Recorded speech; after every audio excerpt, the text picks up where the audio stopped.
Hello everyone, thank you for joining us for another edition of Texas Insider TV, brought to you by Speedstream. I'm Jim Cardle. We're pleased to be able to visit today with State Representative Dan Flynn from the 2nd District up northeast of Dallas. Dan, thanks for coming in today. Thank you, Jim. It's always a pleasure to be here. You've been with us before. You've been in the legislature 5 years, and I want to get into three subjects here before we let you go. But your career, you have always been on the top 10 list of the conservative rankings put out by those who do such things. You've been awarded the Texas Association of Business Champion of Business Award, and interestingly, you're also involved in the National Guard and the National Conference of State Legislators. You're working on the federal budget issues. But first of all, if I can, let's jump into what is obviously in the news and currently on a lot of folks' minds. That was the recent arguments before the Supreme Court of Obamacare, and 25 state attorney generals have filed suit. You've been involved in the legislature long enough. You've got a previous background in banking and regulation, as a matter of fact. What are you seeing in your district and hearing on the ground? How is this being followed, and are there even effects? You know, you can't go to a coffee shop, you can't go to the Farm Bureau, you can't go anywhere without concern of the people about what's going to happen with this Obamacare, particularly those people over 60, 65. They see it as something that could be devastating to their very future of their life. And of course, you've got the other side that pretty misinformed. It's a little bit of information can be dangerous to some folks, and that's what we're seeing. But you go talk to doctors. Doctors are opposed to it. Patients are opposed to it. All state attorney generals, and by the way, our Attorney General Greg Abbott is leading the charge. He's incredible, and we are very fortunate to have him there. And I think we're going to be successful. The decision supposedly is coming out in mid-June or thereabouts. You mentioned one of the specifics, though, about the effects, and I want to get into, if I can, because you all at the state legislature passed some legislation that affected health care, and it's been turned to be a focal point for the women's vote, or the female vote, and it has to do with funding of Planned Parenthood. Can you clarify or tell us from your perspective what you know, the effects of your legislation last time? Is it closing down and restricting health care provision in general, or differently? Not at all. In fact, it's expanding it. The focus seems to be on Planned Parenthood because they have the high-profile name. But in effect, what's happening is they have less than 35 facilities around, where there's over 600 facilities that offer incredible women's health care. That means that the rural areas are being served much better, and that was what the effort was to take money from those limited number of people that were using a lot of their money for strictly abortions, and to put it out into these smaller groups where we could have more access for women, particularly in rural areas. That's certainly my concern, because my district is a rural area. Let me jump to another subject. You were Executive Director of the Texas State Banking Department back in the 90s. I was the Deputy Banking Commissioner, right. Back in the 1990s.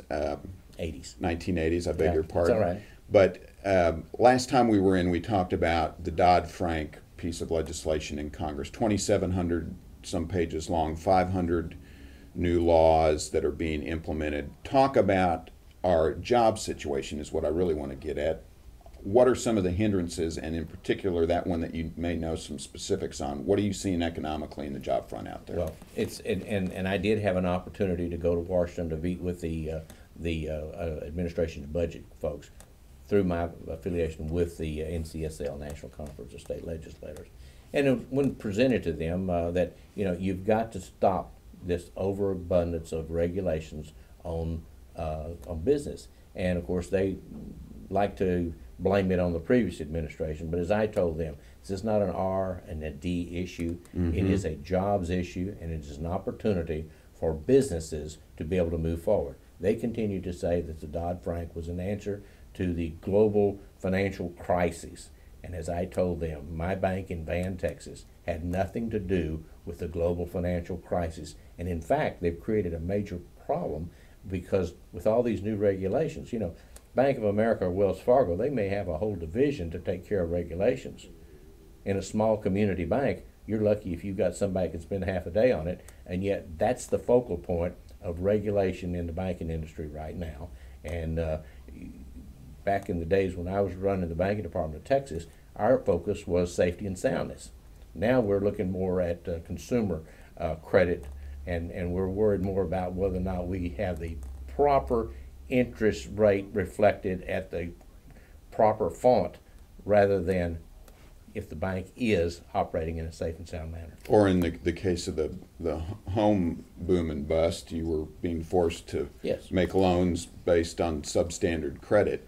And you're right, a lot of folks don't know And that then we blame the institution for doing what the federal government told them to do. required you to do. And the big banks, in fact, the Wells Fargo's and the InterFirst and some of those, they in fact do have the office of the comptroller set up at their shop. They have offices there. That's right. That's right. Is it true, some have said in the Wall Street Journal recently, is it true, or to the extent that you see in the Dallas-Fort Worth area? And again, folks, we're talking with State Representative Dan Flynn from House District 2 up northeast of Dallas, former banking commissioner advisor and member of the Homeland Security Committee. But is it true that there is pent-up money on the side, and in terms of an election, that if things go one way or the other, people are looking for indications this country can get back on track? Well, the concern of any entrepreneur, anyone that creates jobs and creates businesses,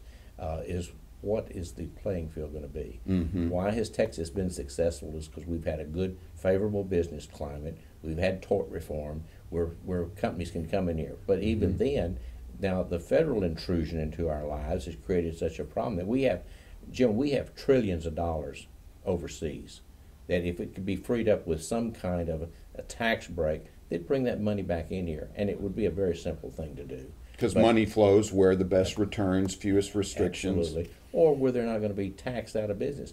If you're a publicly traded company, you have to worry about the value of your stock. Now, who has the benefit of the value of the stock?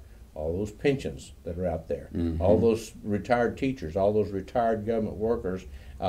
That's what you want. You want the soundness being in your retirement programs. But what's happening is we're attacking the very groups of people that can help that.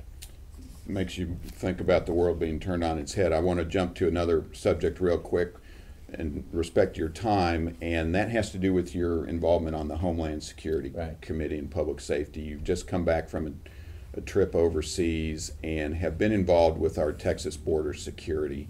What is going on right now to implement some things that you might have passed last session, or fight the immigration battle down on the border that you can tell us? Yes, I serve two hats. I'm on the military task force for the NCSL. I'm on the Homeland Security Committee in the Texas House, but I'm also a member of the State Guard of Texas, and I work with our commanding general, which we have Operation Border Star. We have a lot of issues that we're directly working with local law enforcement.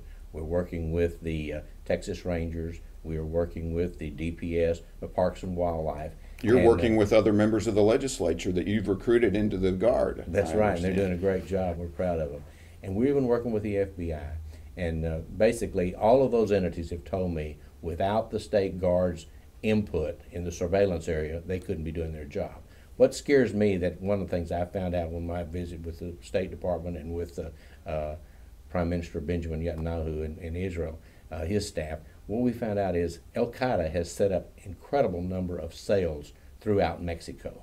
Okay. Now those people, as I mentioned to you earlier, they're not trying to get over here to create a job. They're coming over here to kill us.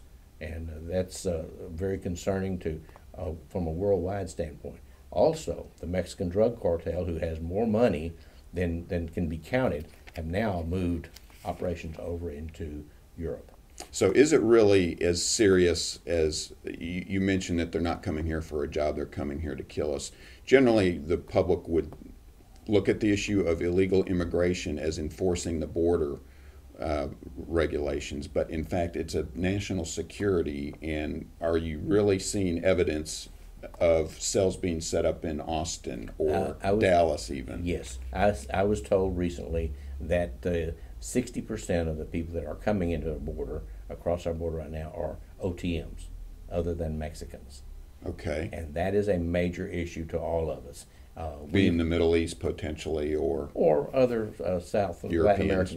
Latin American countries, because all you have to do is just even ABC and NBC talks about what's happening in South America and Central America and those dictator-controlled countries, and those people have made alliances with Al Qaeda and these people. This is not something that we should casually be observing, and yet our federal government continues to not want to secure our borders.